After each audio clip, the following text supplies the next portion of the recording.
الحمد للہ وحدہ والصلاة والسلام علی من لا نبی بعدہ اما بعد۔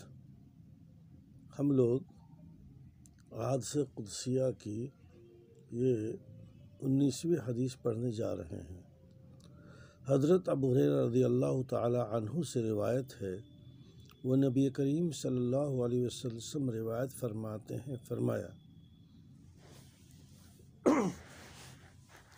اللہ تعالیٰ نے ارشاد فرمایا کہ آدم کے بیٹے نے میری تکذیب کی، یہ اس کو حق نہیں تھا۔ اس نے مجھے گالی دی، حالانکہ یہ اس کو حق نہیں ہے۔ اس کا جھٹلانا مجھے کس طرح ہے؟ اس کا یہ کہنا کہ مجھے اللہ تعالیٰ دوبارہ نہیں پیدا کرے گا جیسا کہ اس نے پیدا کیا۔ وَلَيْسَ أَوَّلُ الْخَلْقِ بِأَهْوَنَ، اور مخلوقات کو شروع میں پیدا کرنا یہ زیادہ آسان نہیں ہے میرے اوپر اس کو لوٹانے سے۔ اور اس کا گالی دینا مجھ کو، اس کا کہنا ہے کہ اللہ تعالیٰ نے بیٹا بنایا ہے۔ میں احد اور صمد ہوں، میں نے جنا نہیں، نہ میں جنا گیا، نہ میرا کوئی ہمسر ہے۔ یہ بہت مشہور حدیث ہے۔ امام بخاری رحمۃ اللہ علیہ نے اپنی صحیح بخاری میں اس کی تخریج کی ہے، اور اللہ تعالیٰ نے اپنے بندوں کو، اللہ جو خالق کائنات ہے، مالک ہے، آسمان زمین کو پیدا کیا، سارے کائنات کو پیدا کیا، وہ اکیلا ہے، الحد، بے نیاز ہے۔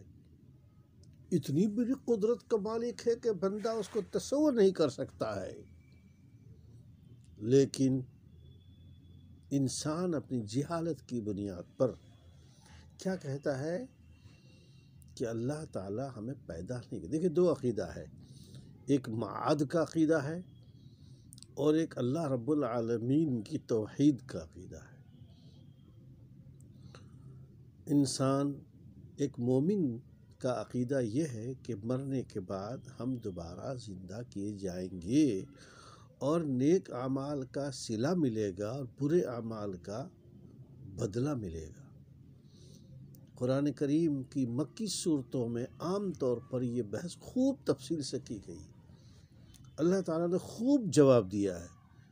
مکے والے عجیب تھے، وہ سمجھتے تھے کہ ہم مر جائیں گے، سڑ جائیں گے، گل جائیں گے، ہماری ہڈیاں بوسیدہ ہو جائیں گی، ہم اب دوبارہ زندہ نہیں کیے جائیں گے۔ اللہ تعالیٰ بار بار ان سے کہہ رہا کرے، اللہ تعالیٰ نے تم کو ایک منی کے قطرے سے پیدا کیا، تم کو خوبصورت انسان بنایا، تمہارے سارے اعضاء کے اندر وہ توانائی دی ہے، تم اچھے خاصے انسان بن کر اس روئے زمین پر چلتے ہو، لیکن وقت ایسا آئے گا کہ موت آئے گی۔ موت آنے کے بعد تم مٹی میں ملا دیے جاؤ گے۔ منہا خلقناکم وفیہا نعیدکم ومنہا نخرجکم تارۃ اخری، پھر اسی مٹی سے تمہاری دوبارہ پیدائش کی جائے گی۔ انسان کی سمجھ بات نہیں آتی ہے کہ اللہ ہمیں دوبارہ کیسے پیدا کرے گا، یہ جھوٹا تصور ہے اس کا۔ اللہ فرماتے ہیں کہ دیکھو، ایک چیز کا جب پہلی بار پیدا کرنا وہ تو مشکل ہوتا ہے، دوبارہ پیدا کرنا مشکل کام نہیں ہے۔ تو بھائی، میں نے پہلے جب تم کو پیدا کیا، عدم سے وجود ملا ہے، اور دوبارہ پیدا کرنے کیا مشکل کام ہے؟ اس کی مثال سمجھیے۔ آج کل ڈائی میکر والے ہیں نا، کسی بھی مشین کی، کسی بھی پرزے کی، کوئی چیز کی، آپ ان سے یہ کہیے کہ بھائی اس کی ڈائی بنا دو۔ ڈائی بن جانے کے بعد اب اس پرزے کی نقل، یعنی ہزاروں پرزے بنانا ہو تو بہت آسان ہے۔ آج کل جتنا ہوتا ہے، کیا ہوتا ہے، اتنا ڈائی بنوا لی، ڈائی بننے کا، تو اس ڈائی بن کر کے انسان کی قدرت ہے، یہ انسان کے اپنی پیدائش ہے، انسان کی اپنی ایجاد ہے، تو وہ جس طرح چاہے اس کے ہزاروں لاکھوں پرزے بنا سکتا ہے۔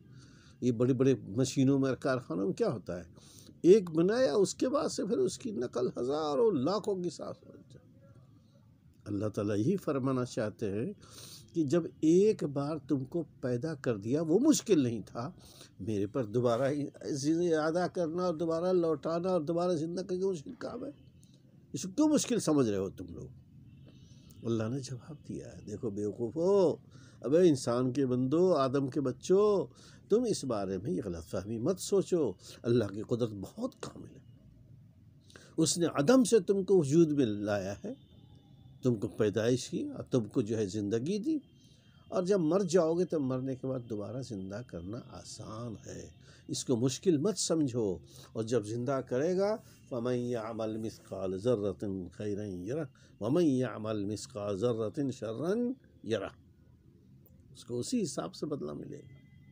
بار بار یہ قرآن کریم میں ارشاد فرمایا اللہ تعالیٰ نے کہ جو جیسا کرے اس کو پائے گا۔ ایک حدیث، ایک ٹکڑا تو یہ تھا، دوسرا ٹکڑا ہے بندے کا اللہ کو گالی دینا۔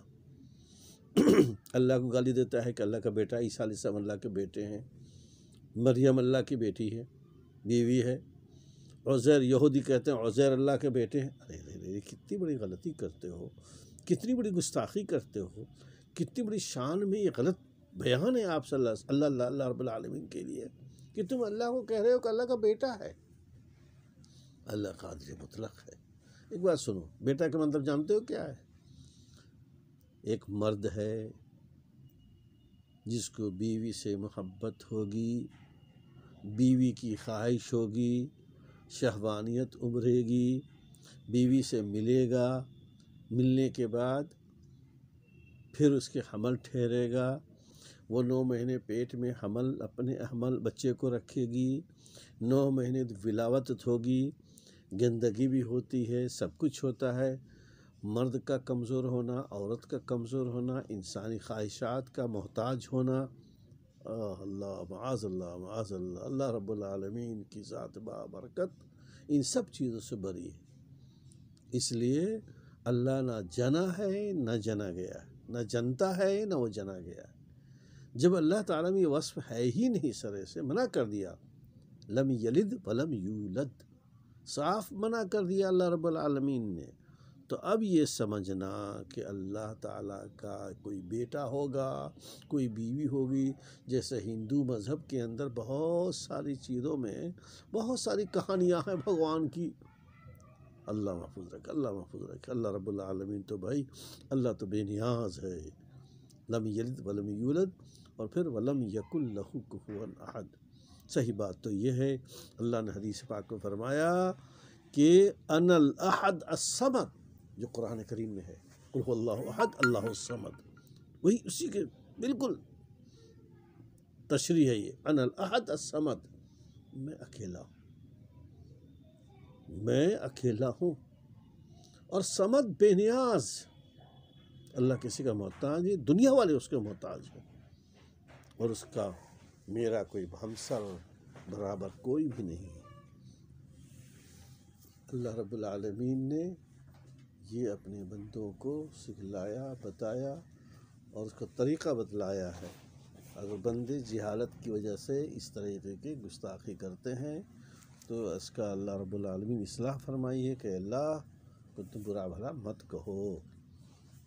اللہ رب العالمین صحیح توفیق عطا فرمائے۔ نسائی شریف حدیث کی مضبوط کتاب ہے، اس میں حدیث موجود ہے، حضرت ابو ہریرہ رضی اللہ تعالی عنہ سے روایت ہے، رسول اکرم صلی اللہ علیہ وسلم سے روایت فرماتے ہیں، فرمایا قال عز وجل کذبنی ابن آدم، اللہ تعالیٰ شکایت فرماتے ہیں، اللہ تعالیٰ کہتے ہیں کہ ارے بھائی یہ جو انسان کا بیٹا ہے، آدم کو تو ہم نے پیدا کیا ہے مٹی سے، اس آدم کا بیٹا مجھے جھٹلاتا ہے، میری تکذیب کی ہے، مجھے جھٹلا رہا ہے، میں جو دعویٰ کرتا ہوں یا کہتا ہوں جھٹلا رہا ہوں، جھٹلا رہا ہے وہ، ولم یکن ینبغی لہ ان یکذبنی، حالانکہ اس کے جائز نہیں ہے، مناسب نہیں ہے۔ ہم دوسرے انداز میں کہہ سکتے ہیں کہ بالکل حرام ہے اس کے لیے اس طرح تصور کرنا کہ اللہ کو جھٹلائے، اس کی اتنی یہ مجال، یہ ہمت کو اللہ کو جھٹلائے گا۔ وَشَتَمَنِي ابن آدم، ایک تو جھٹلانا ہوا، دوسرا ہے گالی دینا۔ آدم کا بیٹا مجھے گالی دیتی ہے اور اس کے لیے بالکل جائز نہیں مجھے گالی دے۔ اب یہ دو جملے ہوئے، دو دعوے ہوئے اللہ تعالیٰ کی طرف سے کہ اللہ تعالیٰ کو جھٹلاتا ہے یہ آدم کا بیٹا، حالانکہ اللہ کو جھٹلانا نہیں چاہیے۔ دوسرا دعویٰ یہ ہوا کہ اللہ کو بندہ گالی دیتا ہے۔ ارے بھائی، ایک چھوٹا سا نوکر اپنے آقا کو گالی نہیں دے سکتا، مالک کو دے گا تو اس کا بھرتا بنا دے گا وہ۔ اور یہ تو مالک اللہ رب العالمین خالق السماوات والارض ہے، رب العرش العظیم ہے۔ اتنے آسمانوں کو، زمینوں کو، پہاڑوں کو، سمندروں کو، انسانوں کو، چرندوں کو، پرندوں کو، سب کو پیدا کرنے والا ہے۔ وہ اللہ کو کوئی گالی دے، کتنی بڑی گستاخی ہو جائے گی۔ اللہ کہتا ہے مجھ کو گالی دیتا ہے وہ، حالانکہ اس کے لیے گالی دینا نہیں ہے۔ گالی کا مطلب کیا ہے؟ بندہ یہ کہتا ہے کہ میں مر جاؤں گا تو مجھ کو کوئی پیدا نہیں کرے گا، میں سڑ جاؤں گا، گل جاؤں گا، مر جاؤں گا، ختم ہو جاؤں گا مٹی کے اندر۔ یہ عقیدہ جو ہے ہم لوگوں کے ہاں آخرت کا عقیدہ کہلاتا ہے۔ مومن کا ایک عقیدہ ہے والقدر خیری و شری من اللہ تعالی والبعث بعد الموت، یہ ہے کہ ہم بعث بعد الموت پر یہ عقیدہ رکھتے ہیں۔ اسی کے نام جو ہے یوم آخر ہے، اسی کا نام قیامت ہے، اسی کا نام یوم محشر ہے۔ اس آخری دن کے بعد اللہ تعالیٰ تمام دنیا والوں کو جمع کر کے جو جیسا ہے ویسا بدلہ دے گا۔ نیکوں کو نیکی کا بدلہ دے گا، جنت ملے گی، اور بروں کو برا بدلہ ملے گا، اس کو جہنم ملے گا۔ جنت اور جہنم یہ دو چیزیں ہیں اللہ نے بنائی ہے، نیکوں کے لیے جنت اور بروں کے لیے جہنم۔ ایسا نہیں کرتے؟ تو یہ چیز ہے۔ اب مکے والے یہ کہا کرتے تھے کہ ارے ہم تو سڑ گل گئے یار، مرد ہم کو دفن کر دیا مٹی میں تو سڑ گئے، گل گئے، ہڈی ایک دم چور چور، بوسیدہ ہڈی، اب ہاتھ میں لو تو چور چور ہو جائے گی وہ ہڈی۔ اس ہڈی کو کون زندہ کرے گا؟ خامخواہ کی بات ہے۔ آپ صلی اللہ علیہ وسلم آتے ہیں، کہتے ہیں کہ صاحب اللہ دوبارہ زندہ کرے گا اور زندہ کر کے حساب کتاب لے گا۔ اللہ کہتا ہے کہ دیکھو کیسے یہ جھٹلا رہا ہے، مجھے گالی دے رہا ہے کہ میں دوبارہ اس کو لوٹا نہیں لا پاؤں گا۔ یہ تو بڑی غلط بات ہے۔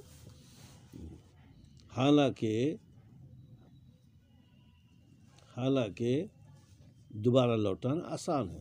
اس میں حدیث کے الفاظ کیا ہیں کہ بندہ مجھ کو گالی دیتا ہے، حالانکہ اس کے لیے گالی دینا مجھ کو مناسب نہیں ہے۔ اب جھوٹ کی اور گالی کی تفصیل کیا ہے؟ اس کا جھٹلانا مجھ کو، اس کا یہ کہنا ہے کہ میں اس کو لوٹاؤں گا نہیں، یعنی دوبارہ زندہ نہیں کروں گا جیسے کہ میں نے شروع میں اس کو پیدا کیا ہے۔ حالانکہ مخلوقات کو دوبارہ پیدا کرنا زیادہ دشوار نہیں ہے میرے اوپر پہلی بار پیدا کرنے سے۔ اور دوسرا اس کو گالی دینا مجھ کو کیا ہے؟ اس کا یہ کہنا ہے کہ اللہ تعالیٰ ایک بیٹا پیدا کیا ہے، بیٹا بنایا ہے، اور میں اللہ ہوں جو احد واحد اکیلا ہوں، بے نیاز ہوں، نہ میں نے کسی کو جنا نہ میں جنا گیا، ولم یکن لی کفوا احد، اور نہ ہی میرا کوئی ہمسر اور برابری ہے کرنے والا۔ مقصد یہ ہے اللہ رب العالمین کا اس کے ذریعے سے دو لفظ ہے۔ اللہ کو دیکھو، اللہ کو تمام اوصاف سے پاک اور صفات رکھنا چاہیے۔ اس کے لیے عربی لفظ کہتے ہیں منزہ۔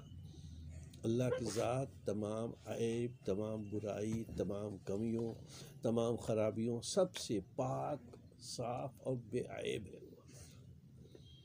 اگر کوئی یہ کہتا ہے کہ اگر کوئی یہ کہنے لگے کہ اللہ تعالیٰ کسی کو زندہ نہیں کرے گا مرنے کے بعد، یہ اللہ کی شان میں گستاخی کر رہا ہے، یہ جھٹلا رہا ہے اللہ تعالیٰ کو۔ اللہ جس نے پوری دنیا کو پیدا کیا، کوئی نمونہ نہیں تھا انسان کیسا بنے گا انسان، اس سے کوئی ڈھائی نہیں بنی ہوئی تھی، نہ اس سے کوئی ڈھانچہ کچھ نہیں تھا۔ اللہ نے پیدا کیا، وَلَقَدْ خَلَقْنَا الْإِنسَانَ فِي أَحْسَنِ تَقْوِيمٍ، بہت اچھے ڈھانچے میں، اچھے سانچے میں، اچھی شکل میں اللہ نے انسان کو پیدا کیا ہے، لہذا یہ اللہ کی قدرت ہے۔ اب کوئی گدھا یہ کہنے لگے کہ اللہ ہمیں دوبارہ نہیں پیدا کرے گا، کیوں بھائی؟ یہ تو تم جھٹلا رہے ہو اللہ تعالیٰ کو، جھٹلا رہے ہو اللہ پیدا نہیں کرے گا۔ اتنی بڑی کائنات کو جو اللہ نے بنایا ہے، لاکھوں کروڑوں انسان بسے ہوئے دنیا میں اللہ نے بنایا ہے، اور کیا دوبارہ پیدا نہیں کر سکتا اس کو؟ یہ دھوکہ ہے انسان کا، انسان کی جہالت ہے۔ اس لیے انسان اپنی جہالت میں اللہ کو جھٹلا رہا ہے، حالانکہ غلط ہے۔ اللہ تعالیٰ پیدا کر رہا ہے، روز ہمارے سامنے مثالیں آتی ہیں، ہم روز دیکھتے ہیں دنیا میں لوگ مر رہے ہیں، جا رہے ہیں، جب نئی نئی چیزیں اللہ تعالیٰ پیدا بھی کر رہا ہے، سب کچھ ہو رہا ہے۔ جب اللہ پیدا کر رہا ہے، کرنے پر قدرت ہے، تو ایسی تمام دنیا والوں کو پیدا کرے گا۔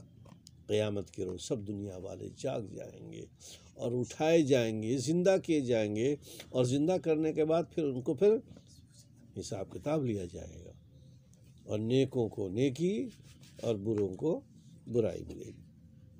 اس لیے یہ کہنا کہ اللہ تعالیٰ دوبارہ پیدا کرنے پر قادر نہیں ہے، یہ جھٹلانا ہے اللہ کو۔ مکے والوں بھی کہا کرتے تھے، یہ ہمارے ہندو بھائی بھی کہتے ہیں اسی بات کو، مر جائیں گے، سانپ بن جائیں گے، بچھو بن جائیں گے، مٹا دیے جائیں گے اور سورگ میں چلے جائیں گے۔ عجیب عجیب نظریہ ہے ان کا، کوئی صحیح عقیدہ نہیں ہے ان کا، بہکے ہوئے ہیں، جھوٹے ہیں۔ جو اور لوگ تھے عیسائی اور وہ یہودی، ان کا عقیدہ تھا کہ ہم زندہ ہوں گے، عیسیٰ کو دینا پڑے گا، انہوں نے گڑبڑ کر دیا، ایسا ماحول بنا دیا ہے کہ اب مرنے کا کوئی پرواہ ہی نہیں ان کو۔ یہودی کہتے ہیں ہم سب سے اچھی قوم ہے، ہمارا کوئی حساب نہیں ہوگا، ہم تو سیدھے جنت میں چلے جائیں گے۔ لن يدخل الجنت الا من كان هودا ونصارى، جو نصارہ ہوگا، عیسائی ہوگا، وہی جنت میں جائے گا، جو یہودی ہوگا وہی جنت میں، اور کوئی نہیں جائے گا۔ یہ کہاں سے بول رہے ہو تم؟ بکواس کر رہے ہو، سب جھوٹ بول رہے ہو، تمہیں کچھ پتہ نہیں ہے۔ تو اس وجہ سے یہ اگر کوئی کہتا ہے کہ اللہ تعالیٰ انسانوں کو دوبارہ زندہ نہیں کرے گا، تو یہ جھوٹ بول رہا ہے، اللہ کو جھٹلانا ہے۔ اور ایک ہے اللہ کو گالی دینا، اللہ گالی دینا۔ بندہ یہ کہے، جیسے ہندوؤں میں بہت سارے واقعات ہیں، یہ فلاں بھگوان کی بیوی ہے، یہ فلاں بھگوان کی بیٹی ہے، یہ فلاں کا بیٹا ہے۔ ہمارے جو مذہب آئے ہیں، آسمانی مذہب، یہودیوں نے کہا کہ بھائی یہ عزیر اللہ کے بیٹے ہیں، عیسائیوں نے کہا کہ عیسیٰ علیہ السلام اللہ کے بیٹے ہیں۔ بیٹا کیوں کہہ رہے بھائی؟ بندے ہیں، اللہ نے پیدا کیا ان کو، آدم علیہ السلام کو بغیر ماں باپ کو پیدا کیا، عیسیٰ علیہ السلام کو بغیر باپ کو پیدا کیا۔ کیا تعجب کی بات، اللہ کی قدرت ہے۔ اس کو یہ کہنا کہ اللہ کی یہ اولاد ہے، غلط ہے، بہت بڑا جھوٹ ہے۔ گالی دینا ہے، جس سے ہمارے گاؤں سماج میں، دیہاتیوں میں گالی دے دیتے ہیں کہ بھائی تو ایسا ہے، تو ایسا ہے، تو ایسا ہے۔ ٹھیک ایسے ہی اللہ کے اس بارے میں کہنا کہ اللہ کا بیٹا ہے، بہت بڑی بری گالی ہے۔ اللہ مالک ہے، خالق ہے، اس کو یہ کہنا کہ وہ باپ ہوگا کسی کا اور وہ کسی کا بیٹا ہوگا، یا وہ کسی کو بیٹا بنائے گا، غلط بات ہے۔ بیٹا بنانے کا مطلب یہ ہے کہ وہ محتاج بن جائے گا۔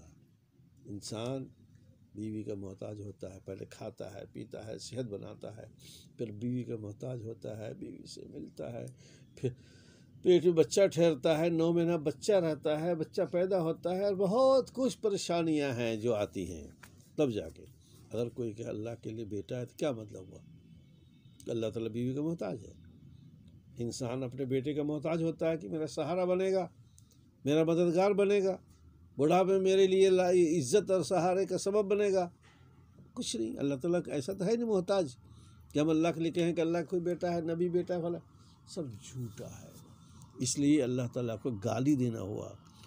ہم لوگ کا عقیدہ کیا نکلا اللہ کے بارے میں؟ اللہ الاحد الصمد، یاد رکھنا، اللہ اکیلا ہے، واحد ہے، احد ہے۔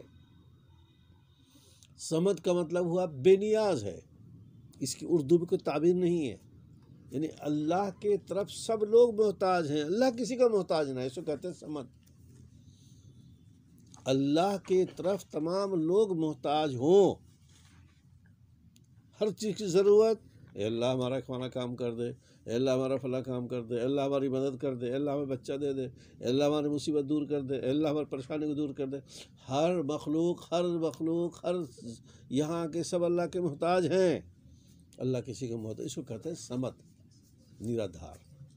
اور لم الد ولم اولد، نہ تو میں نے کسی کو جنا ہے، نہ میں کسی کو مجھ کو جنا گیا ہے۔ جننا کہتے ہیں نا پیدا کرنے کو، نہ اللہ خود کسی سے پیدا ہوا ہے، نہ اللہ نے کسی کو اس طرح پیدا کیا ہے، اور اللہ کا کوئی ہمسر نہیں۔ دیکھو یہاں ہندوؤں کے اندر بھگوان مانتے ہیں بہت سارے، یہ بھگوان اللہ کے برابر، یہ بھگوان اللہ کے برابر، یہ روٹی دیتا ہے، یہ نوکری دیتا ہے، یہ بارش دیتا ہے، یہ فلاں دیتا ہے، سب بکواس والی بات ہے۔ یہاں اللہ ایک ہے، لا الہ الا اللہ وحدہ لا شریک لہ، اللہ تعالیٰ اکیلا ہے، اس کا کوئی شریک نہیں ہے، سب کام اپنی مرضی سے کرتا ہے، فعال لما یشاء، جو چاہتا ہے وہی کرتا ہے، صرف اللہ کی ذات ہے۔ تو اس وجہ سے اس کا کوئی برابر، کوئی ہمسر، کوئی کہتے ہیں کہ بھئی یہ ہمارا ساتھی، کوئی نہیں۔ یہ حدیث پاک میں جو فرمایا گیا کہ اللہ کو گالی دینا یا اللہ کے برائی بیان کرنا یا اللہ کو جھٹلانا، یہ ایک طرح سے یہ سمجھ لو ہم پڑھتے ہیں قل هو اللہ احد قرآن میں، مکی صورتوں میں آپ صلی اللہ علیہ وسلم نے جب قرآن اترا، آپ نے مکے والوں کو بتلایا، قل کہیے آپ اللہ احد، اللہ اکیلا ہے۔ پتہ ہے حضرت بلال رضی اللہ عنہ کو لوگ گردن میں رسی باندھ کے گھسیٹتے تھے کہ بلال کہو ہمارا بھگوان اچھا ہے، ہمارے بتوں کو تعریف کرے۔ نہیں، احد احد احد، تم لوگ 10 خدا مانتے ہو، ہمارے ہندوستان میں تو پتہ نہیں کتنے مانتے ہیں، اللہ جانے۔ نہیں، ایک ہی خدا ہے بس، اللہ ایک ہے، اللہ ایک ہے، اللہ ایک ہے۔ قل هو اللہ احد اللہ الصمد، یہ اللہ کی تعریف ہے، یہ اللہ جو بے نیاز ہے، اللہ الصمد، لم یلد ولم یولد، وہ نہ کسی کو جنا ہے نہ وہ جنا گیا، ولم یکن لہ کفوا احد۔ اگر ہم سیدھے سادے زبان میں کسی سے کوئی پوچھے کہ اللہ کون ہے، کیا ہے، اللہ کا تعارف کراؤ، یہ صورت بہترین ہے ہمارے پاس، اس لیے بہت محبوب صورت ہے، اللہ کو بھی پسند ہے، اسی لیے کہتے ہیں سورہ فاتحہ جو 3 مرتبہ پڑھ لے اسے پورے قرآن کا ثواب ملتا ہے۔ قل هو اللہ احد اللہ الصمد لم یلد ولم یولد ولم یکن لہ کفوا احد، اور اللہ کا کوئی برابر نہیں۔ اس لیے کسی بھی حال میں کوئی مصیبت آئے، کوئی پریشانی آئے، آدمی جب کوئی حادثہ ہوتا ہے تو گھبرا جاتا، نہیں، کسی بھی حال میں ہی ماننا چاہیے کہ اللہ تعالیٰ ہی ہمارا مالک اور خالق ہے، اللہ تعالیٰ ہی قدرت والا ہے، اس کا کوئی برابری کرنے والا نہیں ہے۔ جیسے ہندو لوگ بتوں کو پوجتے ہیں، ہمارے مسلمانوں میں بہت سے لوگ غلط عقیدے کی بنیاد پر اس کو جاتے ہیں مزاروں پہ، کس مزار پہ ہم چڑھا لیں گے تو جن بھاگ جائے گا، اس مزار پہ چڑھا لیں گے تو بازار والا ہمیں بچہ دے دے گا، اس مزار پہ جائیں گے تو ہمارے مقدمہ ہم جیت جائیں گے، اس بزرگ پہ ایسا کر لیں گے، بکواس والی بات ہے۔ قدرت اللہ کی ہے، بس ایک اللہ ہے، اس کا کوئی برابری نہیں ہے۔ یہ تو اللہ کے بندے ہیں، اللہ نے پیدا کیا ان بزرگوں کو، یہ بزرگ ہیں، اللہ کے نیک بندے ہیں، اللہ نے پیدا کیا، ان بندوں نے اللہ کی اطاعت کی، فرما برداری کی، اللہ کے نیک بندے ہیں، ٹھیک ہے۔ اللہ تعالیٰ امید ہے اللہ تعالیٰ ان کو اپنے پاس جو ہے بہت اچھی جگہ میں رکھے گا ان کو، لیکن یہ کہ ان کو ہم اللہ کے برابر مان لیں کہ بیماری دور کر دے گا یہ بزرگ والا، یہ بچہ دے دے گا یہ بزرگ والا، یہ مقدمہ میں ہمارا جتا دے گا، نہیں، سب یہ غلط بات ہے، غلط عقیدہ ہے۔ اس لیے اسی آیت پر عمل کرنا چاہیے، وَلَمْ يَكُنْ لَهُ كُفُوًا أَحَدٌ، اللہ کے برابر کوئی بھی نہیں ہے۔